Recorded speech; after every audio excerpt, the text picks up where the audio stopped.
வணக்கம். நான் உங்கள் ஜோதிட ஆசான் வஜ்ரம் அருள்ராம். உறவுகளே, இன்றைக்கு மிக பரபரப்பாக இருக்கக்கூடிய சூழல் என்னவென்று பார்த்தோம் என்றால், அரசியல் களம்.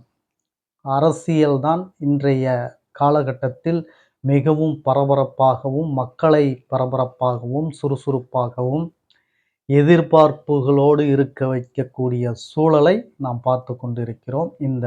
தேர்தல் இந்த தேர்தலில் போட்டியிடக்கூடிய கட்சிகள் பல கட்சிகள் இருந்தாலும் அவற்றை இரண்டாக நான் பார்க்கிறேன்.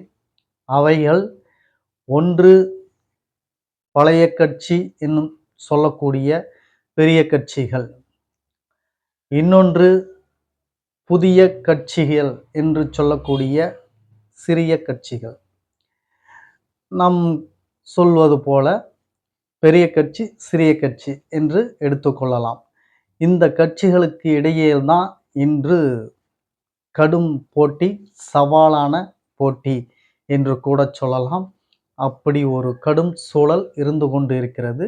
அவரவர்கள் திறமையும், அவரவர்கள் மக்களுக்கு ஆற்றிய தொண்டுகளையும், மக்களுக்கு செய்யக்கூடிய அதாவது செய்யப்போகிற தொண்டுகளையும் எடுத்துச் சொல்லி மக்களின் கவனத்தை ஈர்த்து மக்களின் அன்பை பெறுவதற்கான முயற்சியில் அவரவர்களுக்கு தெரிந்த வித்தைகளையோ சூட்சமத்தையோ அவரவர்களும் பயன்படுத்தி மக்களின் அனுகூலத்தை பெற முயற்சிக்கிறார்கள்.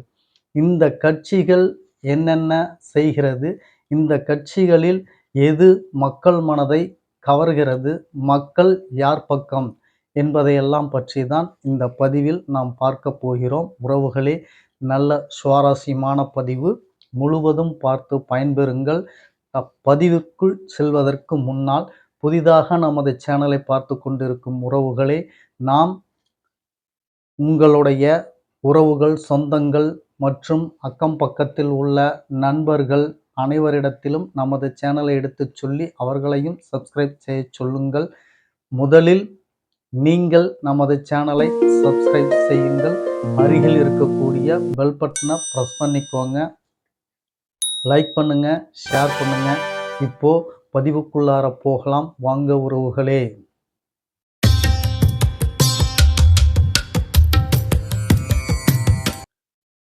உறவுகளே, பெரிய கட்சி, சிறிய கட்சி, இந்த கட்சிகள் யார் அந்த நாற்காலியில் அமரப்போகிறார்கள்?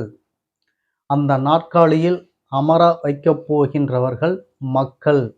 அந்த மக்களின் அனுகூலத்தையும் அன்பையும் பெற்ற கட்சிகள் எது என்பதை பற்றியெல்லாம் நாம் இந்த பதிவில் பார்க்க இருக்கிறோம். பெரிய கட்சி என்பது அவர்களுக்கு வாய்ப்புரிமை அதிகமாக இருக்கிறது. காரணம், அவர்கள் நெடுங்காலமாக இந்த நாட்டை ஆட்சி செய்து வந்து கொண்டிருக்கிறார்கள்.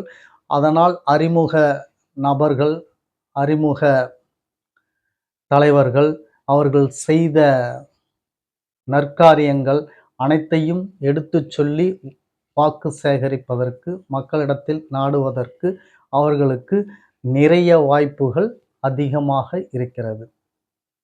இந்த பக்கம் பார்த்தோம் என்றால் புதிய கட்சிகள், இவர்கள் தாம் செய்ததை எடுத்துச் சொல்லி வாக்கு சேகரிக்க முடியாது. காரணம் என்ன அப்படின்னு பார்த்தோம்னா, இவங்க புதுசா வந்தவங்க.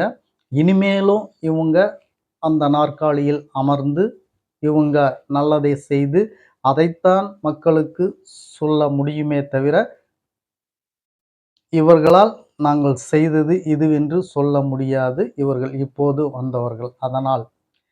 ஆகையால் இவர்கள் என்ன செய்கிறார்கள் என்றால், நாங்கள் வந்தால் நாட்டை இப்படி சரி செய்வோம், நாட்டை இப்படி உயர்த்துவோம், மக்களின் வாழ்வாதாரத்தையோ தரத்தையோ இப்படி உயர்த்தி கொடுப்போம், நாட்டின் கடனை அடைப்போம், மொத்தத்தில் நாடு ஒரு இந்தியாவில் முன்னோடியான நாடாக இருக்கும், இந்தியாவிற்கு நமது நாட்டால் பெருமையும் கௌரவமும் ஏற்படக்கூடிய அளவிற்கு நாங்கள் நாட்டை கொண்டு செல்வோம் என்று இந்த சிறிய கட்சிகள் இவ்வாறெல்லாம் சொல்லி மக்களின் அன்பையும் அனுகூலத்தையும் பெற இவர்கள் முயற்சிக்கிறார்கள்.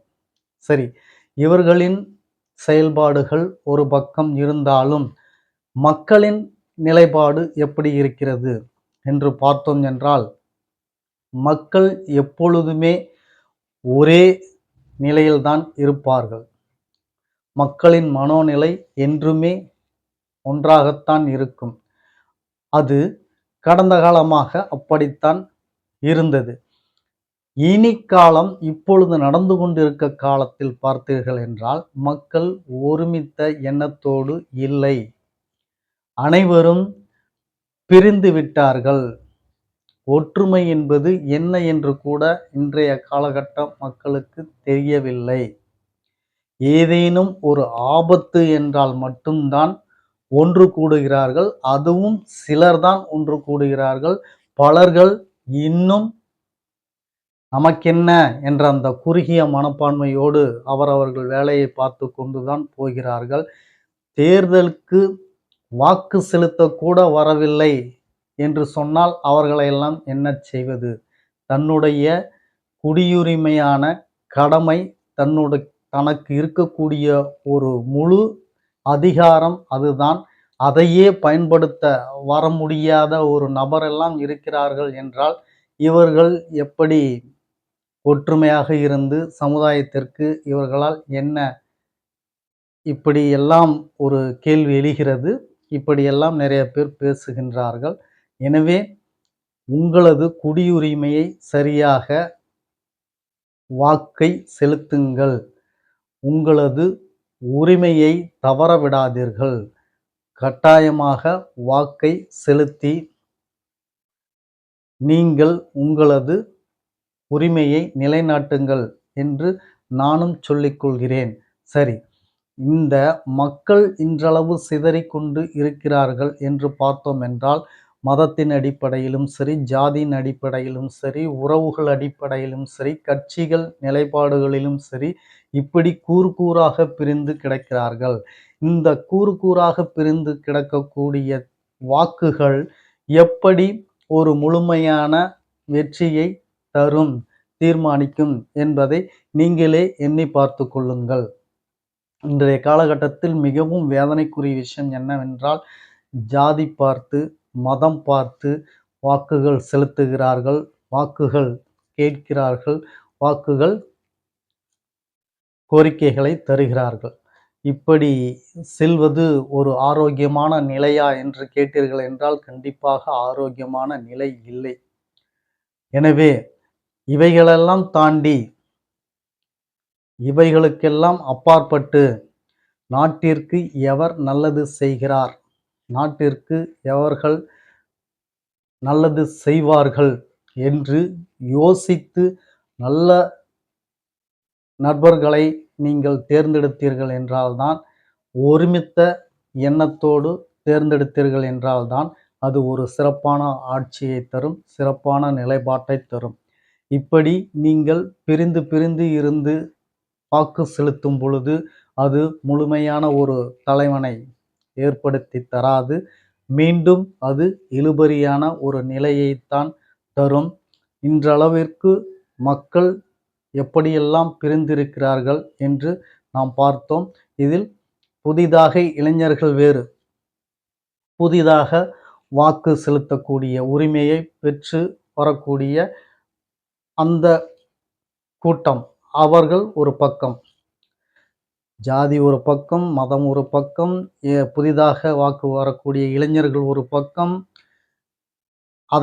அதற்கடுத்து பெரிய கட்சிகள் ஒரு பக்கம், சிறிய கட்சிகள் ஒரு பக்கம், இப்படி இத்தனை கூறுகளாக இருக்கக்கூடிய இந்த மக்கள் இந்த தேர்தலில் எப்படி வாக்கு செலுத்தி எப்படி தலைவர்களை தேர்ந்தெடுக்கப் போகிறார்கள் என்பது ஒரு கேள்விக்குறியாகத்தான் இருக்கிறது. எனவே மக்களே, உறவுகளே, நீங்கள் சொல்லுங்கள். இப்படி சிதறி இருக்கக்கூடிய மக்கள் எந்த தலைவர்களை தேர்ந்தெடுப்பார், எந்த தலைவருக்கு வெற்றி வாய்ப்புகள் அதிகமாக இருக்கிறது, யார் வெற்றி வாகை சூடப் போகிறார்கள் என்பதை நீங்கள் கீழே உள்ள கமெண்ட்ல பதிவு செய்யுங்கள். இது ஒரு சிறப்பான பதிவாக உங்களுக்கு இருந்திருக்கும் என்ற மகிழ்வில் மீண்டும் அடுத்த பதிவில் உங்களை சந்திக்கும் வரை உங்களுக்கு நன்றி, வணக்கம் சொல்லிக்கிறேன் உறவுகளே.